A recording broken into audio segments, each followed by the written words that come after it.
Hi, my name is Lada, and I'm from Delhi. And this is my twin sister, Maya. Yes, we look nothing alike, to say the least. Maya has brown skin and dark hair, and I'm pale and blonde. It's a genetic aberration. I was born this way. Everyone made fun of me as a child, calling me a ghost. At school, they pointed fingers at me and avoided me. All the boys were into Maya, and they called me a pale toad. I had no friends at all, until one day I came across an online dating site. Couldn't be worse, I thought. And I took the decision and quickly registered myself on it. And immediately I received a message from one guy. When I saw his picture, I was stunned. Gordon was really handsome.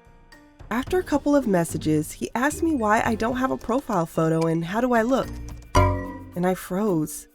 Everyone avoids me when they see me, and Gordon wouldn't want to text me either if he would see my picture, I thought. So I sent him a picture of my sister Maya instead. And it worked out. I started spending long hours on the computer. We texted with Gordon for hours. It turned out he lived in Cleveland and, like me, was in the 8th grade. Gordon became my salvation. We laughed, shared everything, and dreamed in our correspondence. And it could go on like this for a long time, but before I continue, don't forget to like this video and subscribe to my channel. And make sure you have clicked on the bell. Then you'll know when there's a new video coming out on the channel. But one day, my dad was knocking on the door to my room.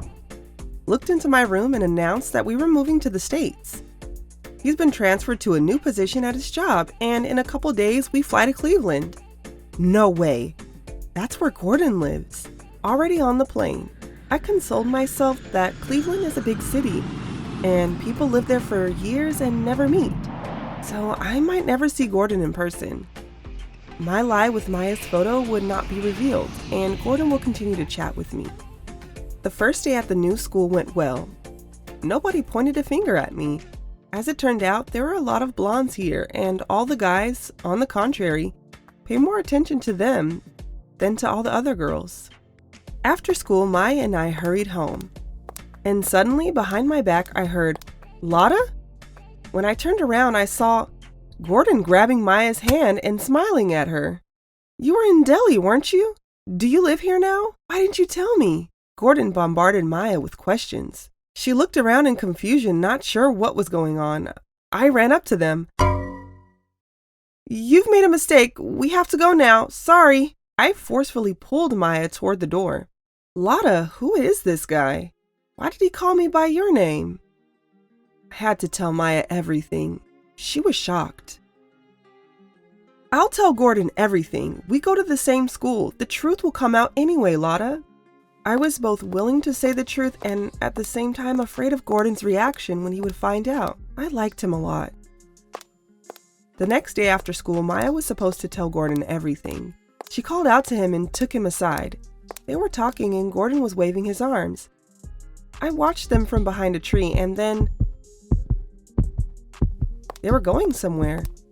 The two of them? What's going on? Maya texted me, "Don't wait for me. I'll tell you tonight." She came back a few hours later in a good mood. She started chirping about Gordon and he's such a fun guy and he's so smart.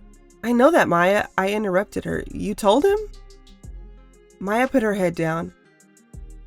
"I could not, Lada, but tomorrow I'll tell him everything, I promise." The next day, Maya spent a long time in front of the mirror.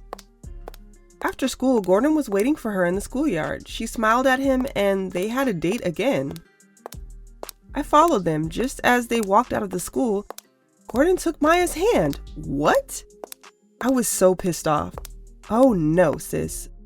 When you'll be back tonight, I'll give you a hard time."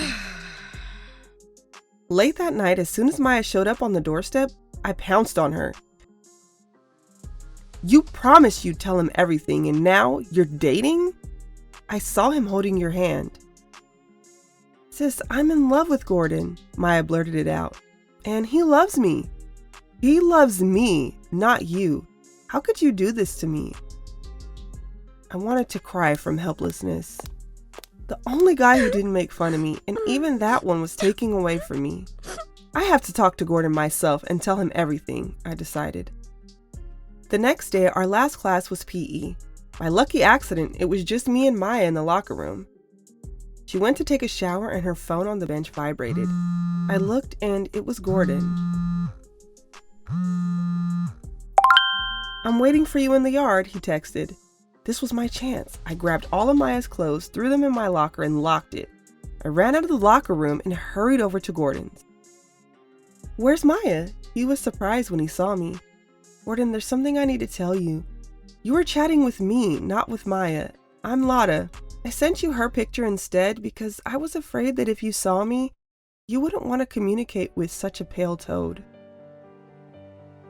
What? Everyone in India has a darker skin, so everyone makes fun of me for my pale skin and blonde hair. Gordon looked at me in silence, and I waited for him to smile, to hug me, to take my hand, and it doesn't matter anymore. I like Maya, and I want to hang out with her. But you've been texting me. You liked my jokes, mine, not Maya's, I screamed. And now I'm interested in her. And we could just be friends with you, Lotta. What do you think? Tears came to my throat. I nodded silently in response and with my head down went home. After that story, Maya was mad at me for a couple of days. She had to break into my locker to get dressed, but now she's not even paying attention to me. She's dating Gordon, and I can't get over him. I feel pain and depression. Maybe I should ask my parents to transfer me to another school. What do you think? What would you do if you were me? Any advice? Please? I really look forward to your comments.